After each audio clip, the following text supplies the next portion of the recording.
Shalom HCC Families, sesaat lagi Anda akan menyaksikan atau mendengarkan Saat Teduh edisi hari ini. Mari persiapkan hati dan pikiran saudara untuk bersungguh-sungguh mengambil waktu, berdoa, dan menyembah Tuhan bersama-sama. Kami berdoa lewat Saat Teduh ini, saudara dikuatkan dan saudara diubahkan lewat firman Tuhan yang luar biasa.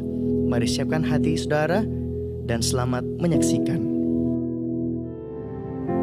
Halo HCC Family yang diberkati Tuhan dimanapun saudara berada.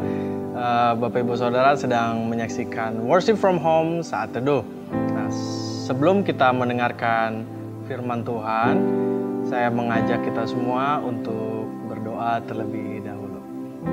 Bapak yang baik, terima kasih kami boleh ada sampai saat ini, semua karena kemurahan Tuhan. Mari Tuhan bekerja sebebas-bebasnya.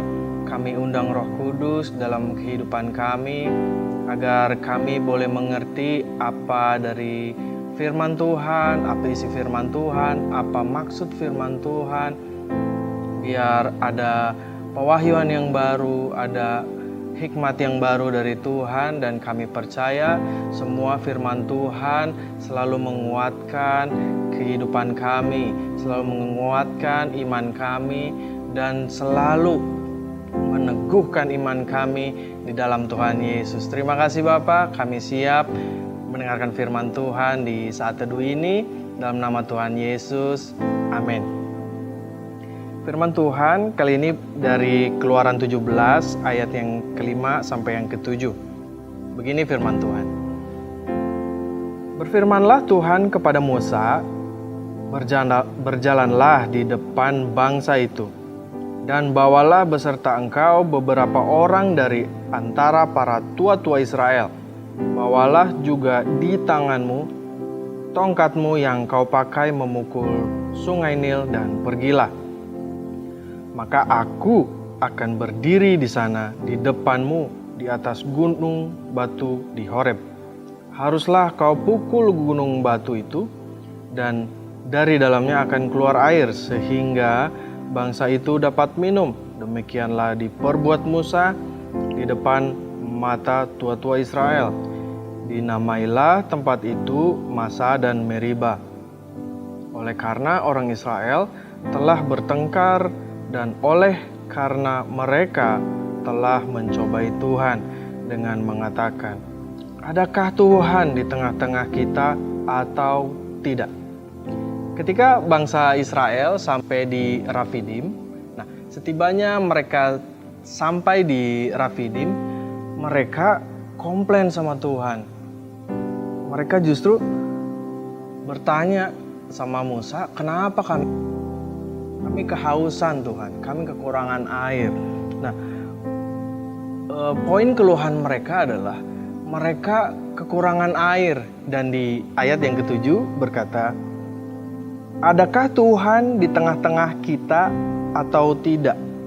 Mereka mempertanyakan penyertaan Tuhan di tengah-tengah kesulitan yang mereka hadapi, di tengah-tengah krisis yang mereka hadapi. Mereka juga tanya sama Musa yang membawa Israel keluar dari Mesir. Mereka juga bilang, lebih baik kami mati di Mesir daripada kami mati di padang gurun karena kekurangan air. Nah, hal yang menarik, Bilangan 14 ayat 28-29 berkata, katakanlah kepada mereka, demi aku yang hidup, demikianlah firman Tuhan, bahwasanya seperti yang kamu katakan di hadapanku, demikianlah akan kulakukan kepadamu. Di padang gurun ini, bangkai-bangkaimu akan berhantaran, yakni semua orang di antara kamu yang cacat tanpa terkecuali, yang berumur 20 tahun ke atas, karena kamu telah bersungut-sungut kepadaku. Karena kesulitan yang mereka hadapi, karena krisis di padang gurun yang mereka hadapi, kekurangan air, mereka bersungut-sungut kepada Tuhan, mereka mempertanyakan penyertaan Tuhan ada atau tidak di tengah kesulitan mereka. Mungkin saat ini hal yang sama yang sedang kita hadapi. Tuhan menyertai kita atau tidak? Jawabannya, penyertaan Tuhan selalu sempurna dan selalu baru tiap hari. Dan selalu ada pengharapan di setiap hari. Nah, saya yakin respon mereka menentukan apa yang akan terjadi pada mereka. Saya selalu ingat poin Pastor Roni di tahun ini selalu mengenai respon, karena respon yang baik akan selalu menghasilkan hasil yang baik. Nah, karena krisis datang, sikap hati mereka, sikap hati bangsa Israel salah. Mereka meresponinya dengan sikap hati yang tidak benar. Respon kita terhadap krisis atau terhadap situasi yang ada itu sangat menentukan. Dan respon Bapak Ibu Saudara sangat menentukan oleh perspektifmu terhadap situasi atau krisis yang sedang kita hadapi. Krisis, kesusahan atau kesulitan atau pergumulan kita semuanya bersifat sementara. Karena Tuhan berkata, Tuhan akan menyertai kita sampai pada akhir zaman. Nah, 2 Korintus 4 ayat 17-18 berkata, sebab penderitaan ringan yang sekarang ini mengerjakan bagi kami kemuliaan kekal yang melebihi segala-galanya, jauh lebih besar daripada penderitaan kami.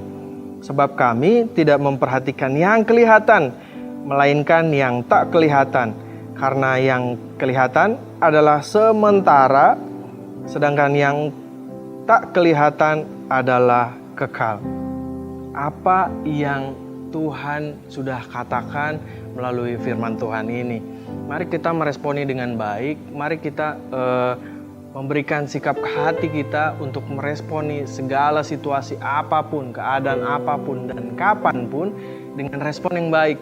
Karena respon yang baik akan menentukan kehidupan Bapak Ibu Saudara. Nah, firman Tuhan di ayat yang ke-18 ini berkata, sebab kami tidak memperhatikan yang kelihatan, melainkan yang tak kelihatan. Karena yang kelihatan adalah sementara, sedangkan yang tak kelihatan adalah kekal. Sementara artinya tidak selamanya, dan kekal artinya adalah selamanya. Saya yakin dan sangat yakin Tuhan sudah memberikan kepastiannya di atas kayu salib. Tuhan sudah memberikan kemuliaan sorga di atas kayu salib. Semuanya sudah ditebus oleh Tuhan. Dan saya yakin apa yang sedang kita hadapi saat ini bersifat tidak selamanya, bersifat sementara saja. Dan saya yakin penyertaan Tuhan justru yang sampai selama-lamanya. Saya tahu pasti Tuhan tidak dapat kita lihat, tidak dapat kita mengerti mungkin maksudnya, tapi saya yakin dan saya tahu pasti Tuhan Yesus dapat kita percaya. Tuhan berkati kita semua. Amin. Terima kasih Anda telah menyaksikan Worship from Home edisi Saat Teduh. Kami berdoa saudara diberkati dan dikuatkan lewat edisi Saat Teduh kali ini. Sampai berjumpa di konten online Worship from Home berikutnya. Tuhan Yesus memberkati.